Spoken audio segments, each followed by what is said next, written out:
गया था ट्रिग्नोमेट्री में, क्या कहते हैं 8.1 एक्सरसाइज। 8 एक्सरसाइज में जो है 7-8 नंबर सवाल हो गए थे, 8 तक 9 तक, 9 के आगे 10वां नंबर देखने चल रहे हैं।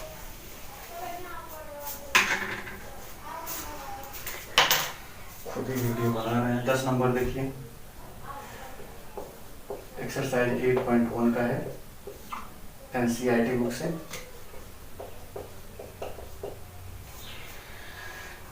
एक ट्राइंगल लिया गया है, उस ट्राइंगल में उन्होंने कहा है कि एंगल क्या है उसका, Q जो है राइट एंगल है 90 डिग्री Q पर। बाकी ट्राइंगल PQR लिया गया है, ट्राइंगल PQR में बाकी जो से वर्टेक्स बचेंगे वो आपके P और R हो जाएंगे। फिर उन्होंने कहा है PQ की वैल्यू जो है 5 सेंटीमीटर है, PQ इक्वल टू 5 सेंटीमीटर है। फिर उसके बाद कहा है PR प्लस QR, PR और QR जो है गिवन है 25 सेंटीमीटर। फिर उसके बाद कहा है साइन P और टेन P का मान ज्ञात करना है, साइन P और उसके बाद टेन P की वैल्यू फाइंड आउट करनी है।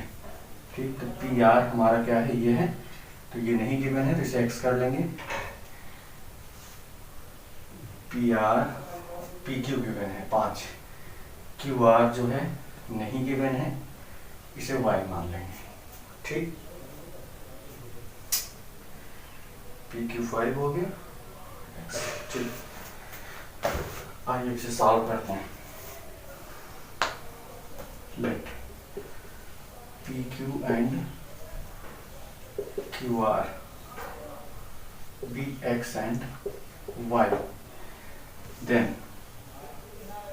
तब x प्लस वाई, PR हमारा क्या है x है और उसके बाद QR क्या है y है, इक्वल टू हो जाएगा 25। फर्स्ट इक्वेशन मान लेंगे। ठीक, अब इसमें जो है हम पाइथागोरस थ्योरम लगाएंगे। By PGT in triangle PQR, PQR में PGT का यूज करने पर 90 डिग्री के सामने वाला आपका क्या होता है, हाइपोटेनस होता है, मतलब कर्ण होता है, और बाकी जो होते हैं वो क्या होते हैं, परपेंडिकुलर और बेस होते हैं। ठीक, तो हाइपोटेनस का square is equal to perpendicular का स्क्वायर प्लस बेस का स्क्वायर। कर्ण का वर्ग बराबर लंब का वर्ग धन आधार का वर्ग। H हमारा है x, P हमारा है y, B हमारा कितना है 5। ठीक, इसको y को इधर को ले आते हैं, तो x square minus y square equal to हो जाएगा 5 का square, x square minus y square हो जाएगा, a square minus B square का फार्मूला लिखे, इसे एक बार x माइनस वाई लिख लेंगे और एक बार y लिख लेंगे, ये हो जाएगा 25। लाइक मत कर लो from equation first, from equation first से पूरा दिख रहा है, पूरा दिख रहा है।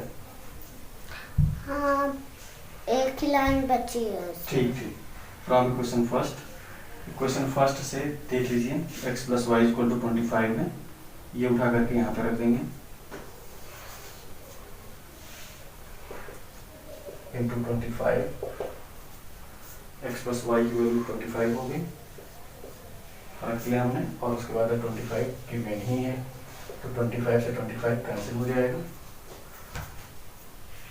फिर उसके बाद x minus y equal to 1, second equation. ठीक, फर्स्ट इक्वेशन और सेकेंड इक्वेशन को सॉल्व कर लेंगे।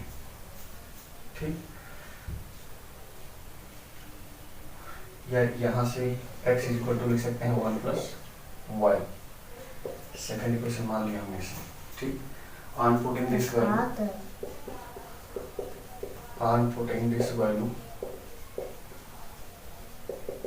In equation first, question first में इस वैल्यू को पुट कर देंगे, x और y की वैल्यू हमारी निकल आएगी, x is equal to 1 plus y, last में प्लस वाई ऐसे रहेगा, x के लिए भेज हो गया इज इक्वल टू 25, 1 उधर भेज देंगे, y और y हमारा हो जाएगा 2i, 25 माइनस 1 2y is equal to 24 two 12, y is equal to 12 हो गया। ठीक, I am putting this value equation 2, I am putting this value in equation 2. In equation 2 we find x is equal to 1 plus 12, x is equal to 13. Clear? It means that here hypotenuse is your 13 and another side which are not given, p is equal to what, y 12. ठीक, अब जो है हमको जो निकालना है वो हम अब निकाल सकते हैं। ठीक, देखिए कैसे निकालेंगे। वैल्यूज यहाँ हमने लिख दी हैं, हमको जो निकालना है साइन पी और टेन पी निकालना है। ये हमारा सब कुछ क्लियर ही हो गया है, आगे देखते हैं।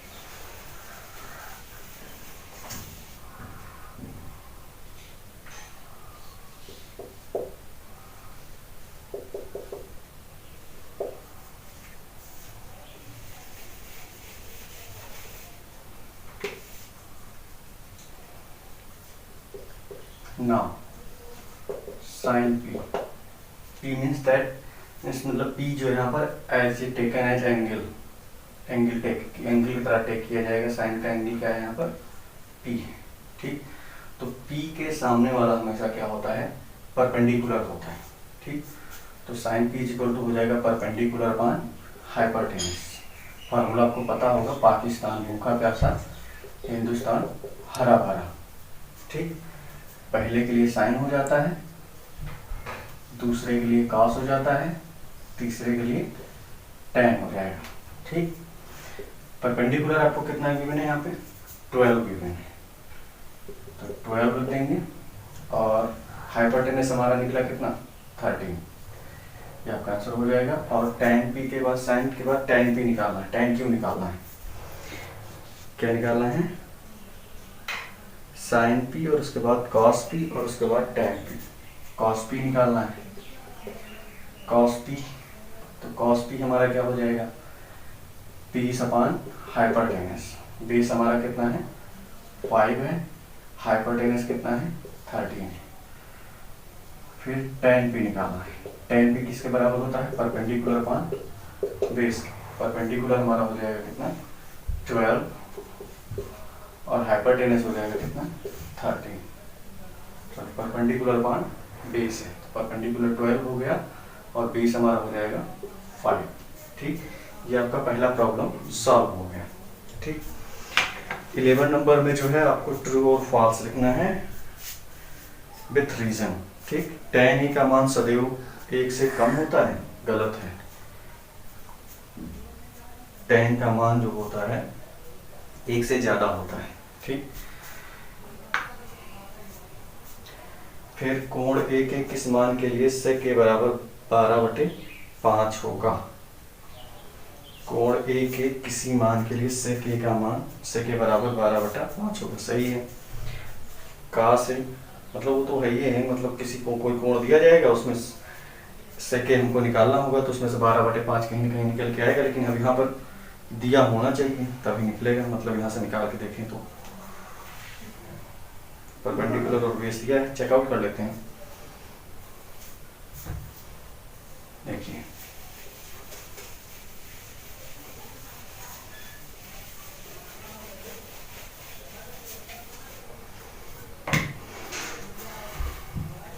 इलेवन नंबर है। 11 में कहा गया है tan ए, tan ए का मान सदैव 1 से कम होता है, जो कि 100% क्या है, रॉन्ग है, असत्य है, फॉल्स है। ठीक, व्हाई, बिकॉज, क्योंकि tan ए का मान 1 से क्या होता है, ज्यादा होता है। √3 होता है ना tan ए में मान, √3 जो होता है 1.732 होता है। ठीक, फर्स्ट पॉइंट। सेकंड पॉइंट निकालेंगे। सेकंड पॉइंट में कहा गया है कोई कोण दिया गया है, कोण ए के लिए sec के बराबर दिया है 12/5। तो इसे हम जब सॉल्व करेंगे तो sec बराबर हम जानते हैं पाकिस्तान भूखा प्यासा, हिंदुस्तान हरा भरा। ठीक, तो यहाँ से ऊपर ऊपर वाले हमारे साइन होते हैं, ये कास होता है, ठीक, ये टैन होता है। तो कॉस में ही क्या बनता है हमारा, सेक बनता है। तो सेक में उल्टा हो जाता है, हाइपरटेनस अपॉन बेस लिख किया जाएगा। ठीक, अब हाइपरटेनस और बेस हो गया हमारा, तो यहाँ से हम क्या निकाल लेंगे, अब जो मिसिंग टर्म है हमारा परपेंडिकुलर मिसिंग है, तो पीजीटी से using PGT perpendicular is equal to हो जाएगा हाइपरटेनस का स्क्वायर माइनस बेस का स्क्वायर। हाइपरटेनस हमारा 12 का स्क्वायर हो जाएगा माइनस 5 का स्क्वायर। इसे 12 माइनस 5 लिख सकते हैं एक बार, और 12 प्लस 5 एक बार लिख सकते हैं। तो 12 माइनस 5 हो जाएगा 7, 12 और 5 कितना हो जाएगा 17।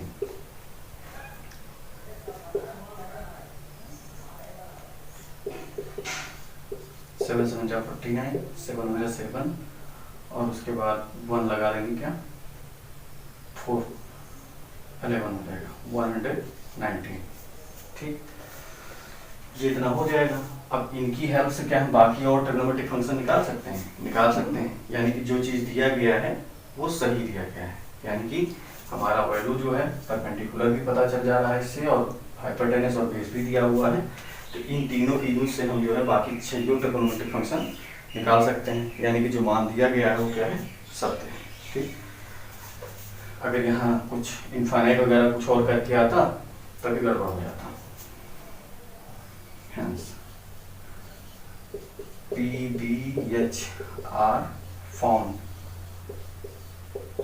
पाए जा रहे हैं, so sec is equal to 12.5 takes value for angle. ठीक, ऐसे कॉस से कोण ए का कोसेकेंट गलत है।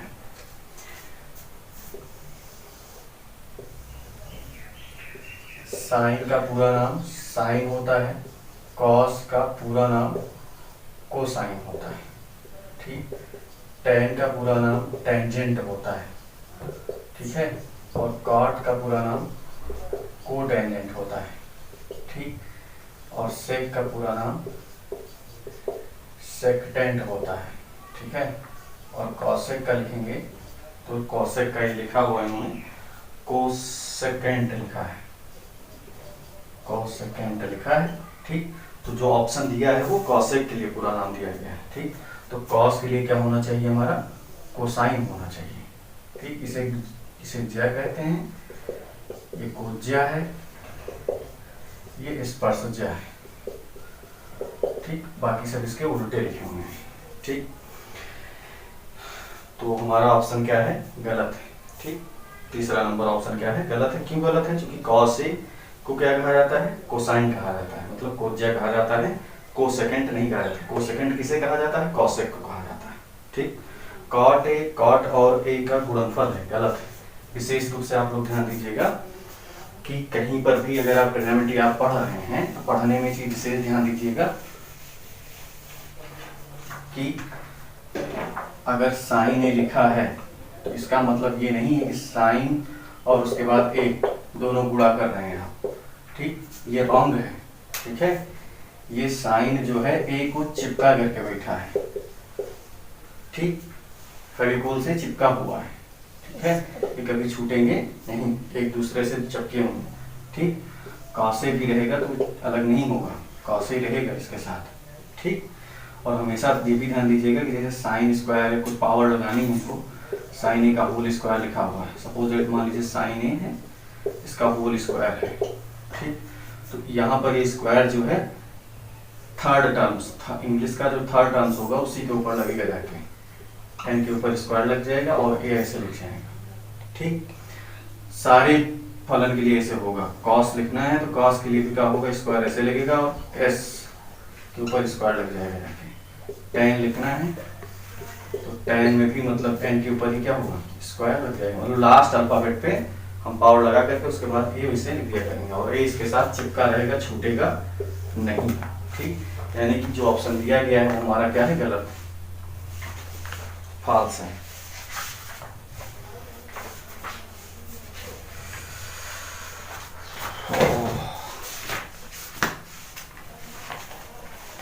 फिर किसी भी कोण के लिए साइन थीटा का मान 4/3, जो कि क्या हो जाएगा, गलत हो जाएगा, क्योंकि साइन का मान 1 और -1 के बीच में आता है। 4/3 को काटेंगे तो 4/3 हल करने पर हमारा कितना आएगा, ज़्यादा आएगा, तो रॉन्ग हो जाएगा। आपका एक्सरसाइज 8.2 स्टार्ट करना है। ठीक, तो 8.2 स्टार्ट करेंगे हम कल से। आज के लिए इतना ही। 8.2 में आपको कल आपको बताया जाएगा ट्रिग्नोमेट्रिक फंक्शन के जो वैल्यूज होते हैं एंगल्स के लिए। ठीक, टाइम कितना बच रहा है देखो, देख सकते हैं।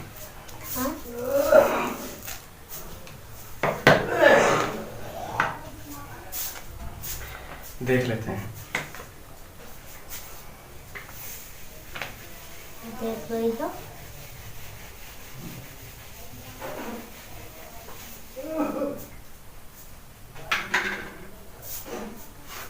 घर में लागत है 10 मिनट के तरह हवा खा ली। अभी नहीं, बाद में खा लेंगे, बन जाए पूरा तो।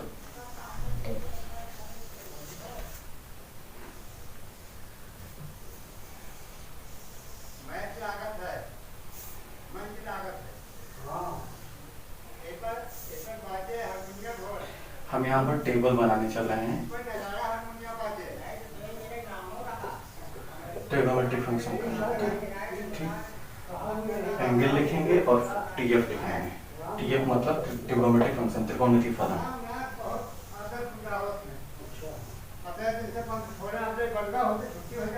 1 2 3 4 5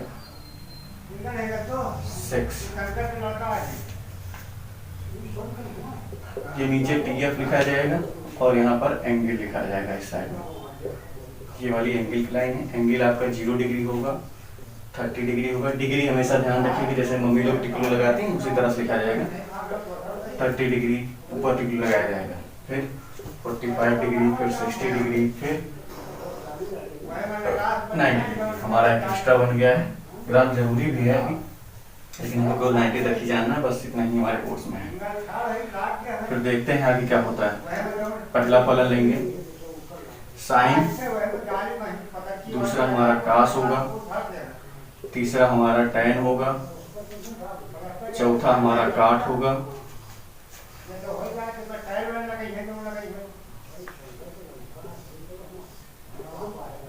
पांचवा हमारा सेक हो जाएगा, और छठवां हमारा जो होगा वो कॉस सेक हो जाएगा।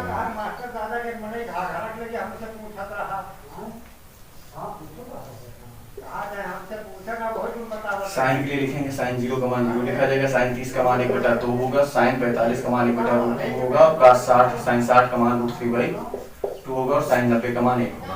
कास लिखना होगा तो इसी का जस्ट उल्टा लिख देंगे, 1 √3/2, 1/√2, 1/2 एंड 0। ठीक, टैन जब लिखेंगे तो टैन जो होता है साइन और कास का अपान होता है। सपोज दैट मान लीजिए कि अपान में है, तो 0/1 किसके बराबर होगा, 0 के होगा। 1/√2, 1/√3/2 करेंगे तो ये 2 से 2 कट जाएगा, तो 1 ऊपर बचेगा, √3 नीचे बचेगा, यानी 1/√3 हो जाएगा। 1/√2 सेम है, तो ये भी दोनों आपस में क्या हो जाएंगे, कट जाएंगे, तो केवल यहाँ 1 बचेगा। ये 2 से 2 कट जाएगा, तो √3/1 बचेगा। √3/1 का मतलब क्या हुआ, केवल √3 ही तो हुआ। ठीक, 1/0 काटेंगे तो 1/0 कभी कटता नहीं, काटने पर कितना आता है, अनंत आता है, इनफाइनाइट। फिर काट क्या करेंगे, इसका जस्ट अपोजिट लिख देंगे, इनफाइनाइट। फिर √3 हो जाएगा, 1 हो जाएगा, 1/√3 कर लेंगे, फिर लास्ट में कर देंगे 0। सेक लिखना है तो सेक कास का उल्टा होगा, मतलब 1 लिखा है तो 1 को 1/1 करके लिखेंगे, तो 1/1 1 ही होगा। सेक कास का, सेक कास सेक जो है कास का उल्टा लिखा जाएगा, तो ये लाइन हम देखते रहेंगे साथ में। यहाँ जो लिखा जाएगा इसका इनवर्स लिखा जाएगा, उल्टा। ठीक, तो 2/√3 हो जाएगा उल्टा, ये √2/1 होगा, मतलब √2 ही होगा। ये 2/1 होगा, मतलब केवल 2 ही लिख सकते हैं, और ये 0/1 होगा, मतलब इसे क्या लिख सकते हैं, 0 लिख सकते हैं केवल। ठीक, 0/1 का मतलब केवल 0, 0/1 है यहाँ पर, तो 1/0 होगा, सॉरी 1/0 होगा, तो ये इसका मान कितना हो जाएगा, इनफाइनाइट हो जाएगा, डबल लड्डू। चिपक के। कॉसेक, कासेक का मान लिखना है तो कासेक का सेक का उल्टा कर देंगे, डबल लड्डू चिपक के मतलब इनफाइनाइट।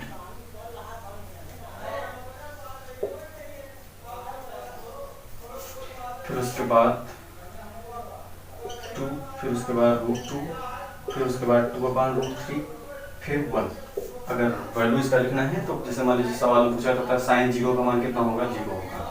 साइन 30 का मान कितना होगा, 1/2 होगा। साइन 60 का मान कितना होगा, और √3/2 होगा। साइन 90 का मान कितना होगा, 1 होगा। ऐसे हमको देखना होगा टेबल से। कास लिखना है तो कास 30 के लिए √3/2, कास 40 के लिए 1/√2, कास 60 के लिए इतना, कास 90 के लिए इतना इतना। ऐसे करके किया जाएगा। ठीक, तो एक्सरसाइज 8.2 आपका स्टार्ट होगा कल। टेबल तैयार रखिएगा, पढ़ लीजिएगा। ठीक, इसी की सहायता से हम कल सॉल्व करेंगे।